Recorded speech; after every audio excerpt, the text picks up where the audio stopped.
Hello বন্ধুরা, কেমন আছো তোমরা সবাই? আশা করি সবাই খুব ভালো আছো। আমিও খুব ভালো আছি তোমাদের ভালোবাসা। আমি এই দেখো, পাশের বাড়ি কালী পুজো ছিল, পাশের বাড়ি কালী পুজোর জন্য ওখানে গিয়ে তোমাদেরকেও একটু দেখাই। দেখো কি সুন্দর আমাদের কালী মা, দেখেছো? বরের কাজে ব্যস্ত ছিল বলে আমি অত তাড়াতাড়ি যেতে পারিনি, একটু রাত হয়ে গেছিলো যেতে পুচকুটাকে নিয়ে।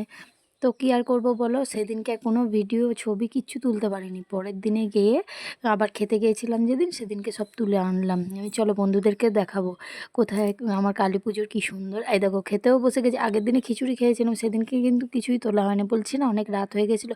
খিচুড়ি, মাংস, ডাল, পোস্ত, চাটনি, পায়েস খেয়ে নিয়েছি। আর এই দেখো পুচকুটাকে, দেখো কি সুন্দর বসে বসে ভাত খাচ্ছে, বলছে আমাকেও ভাত দাও, আমাকে পোস্ত দাও। কি সুন্দর, আমি নিজে নিজে খাবো। দেখো দেখো, তোমাদের পুচকুসোনা কত বড় হয়ে গেছে, দেখো, দেখেছো? আবার বলছে নিজে নিজে ভাত খাবো। আমি বলছি থাক, আমি ও যেইটুকু খাবার খাক, অসুবিধা নেই। তো এই দেখো, মাংস খাচ্ছে আবার। এত পাকা বুড়ি হয়েছে জানো। চলো পরে আসছি, টাটা।